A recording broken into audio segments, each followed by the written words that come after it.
So hey there everybody, just coming at ya, making some new videos, got some new projects on the go, always got some projects on the go as you can see, but you know, that's what we do to keep our minds straight, right?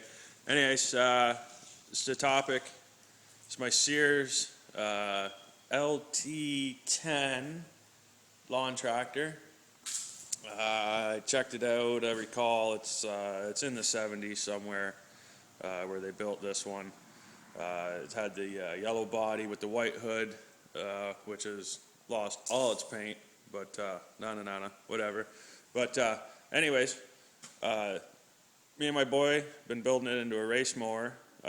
This is basically phase one. We'll call it the fitment stage, as one pug would call it. So we're just trying to get everything figured out and proof of concept kind of thing. But anyway, so we started out with an LT10 Sears lawnmower. It's a smaller mower. It's not quite as big as what you'd usually see with a 10 horse, which I liked. A little more compact and easy to shrink down. But a 17 horse Intech overhead valve Briggs that I've put in it. It's a fairly new motor, lots of power, runs great, free to me. All of this was free to me. The mower I got for free, the mower that I got the donor Briggs out of was free. Everything's free. I haven't put a dime into it yet. But anyways, so this is stage one. We've put the 17 horse in, which bolted right in, didn't need no extra room, had lots of room. The original 17 horse come with an off-board gas tank, and the original 10 horse Briggs on it was the old flathead, still had the gas tank attached to the side. But anyways, what I ended up doing was taking the straps in the gas tank.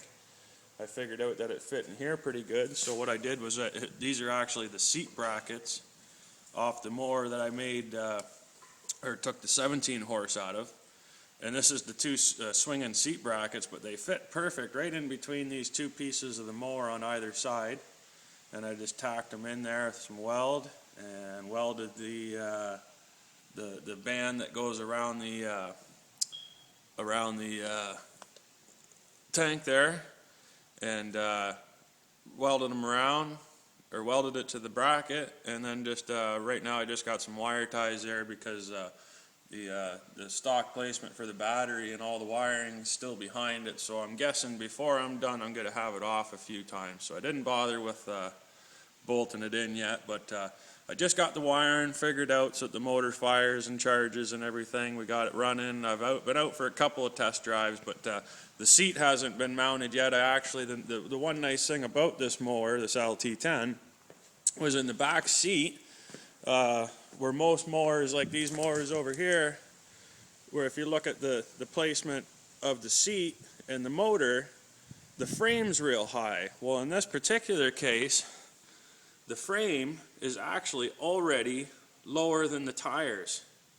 And that's the way it's built right from factory. So this piece on top, the fenders, once you take it off, the frame is lower than the tires. So what I'm going to end up doing is shortening the fenders right until they touch the tire almost, which I got about 4 inches I can take out of the fender. And then there's just a straight seat support that goes in the back.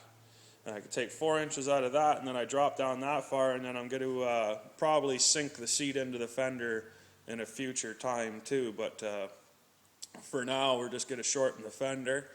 The steering column, I'm going to chop it right down until it touches the dash and get that out of the way, shorten it up some. I haven't done a throttle yet. I'm still just running on the factory throttle, but and underneath, I've stripped everything out that didn't need to be there. I tried to do the nicest job I could, nice and neat with the belt work. I actually did 2 different versions of it. The first version, it was having a hard time disengaging nice. So I changed it around a bit. But anyways, I believe I'm 9 inches in the front. And I believe that I was 2 inch in the back. And then I got all sorts of mowers around, so I had lots of idlers and that to make it come around the workings, steering and that. Did a couple idlers, made one there, cleaned everything up nice.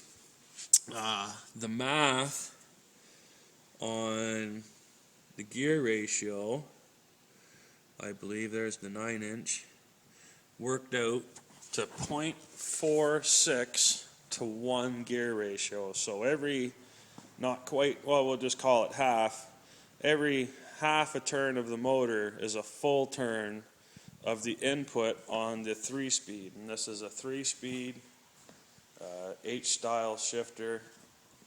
Forgive me, I don't know what kind of rear end it is, what the name of it is, but I'm sure somebody's going to get in there right away and be like, oh, it's one of these. And thank you if you do. The unique thing about this mower, I've never really seen this particular rear end before, but the way everything works out, like I say, with the frame in the back, is so nice, because if you're looking inside of this, the pulley is already right at the top, so you can't actually get the motor or the transmission any higher in the frame than it already is. So with simply just shortening the fender, then you get all the drop you want out of the frame as far as the back goes. But right now it's just kind of the tinkering stages. I wanted to make sure the gear ratio was working nice, and it is. I had it out for a boot. Like I say, mind you, there was no seat on it, and I was just sitting on the back of the frame there, sliding around, getting tore up by the tires. But it's a mean little beast with that 17 horse. It's got no problem just to chugging along. So, and as it goes along, I'll shorten the hood some, and I'll shorten the fenders, and then there's really easy to take a couple inches out of the front suspension and lock it up so it steers nice. And we'll keep tinkering at it, but we'll keep showing you videos as it goes along. Once I get a proper seat mounted, we'll do a couple running videos of it. But this is it. This is my LT10 Sears riding lawnmower, riding lawn tractor, whichever you want to call it. And this is what we got. So she's 17 horse, 3-speed, 1/2-to-1 ratio on the belt. She flies along fast so far, even just puttering in the driveway, but you burp the gas and you know you're in trouble if you're not holding on. So anyways, that's my video for today. Have a good one.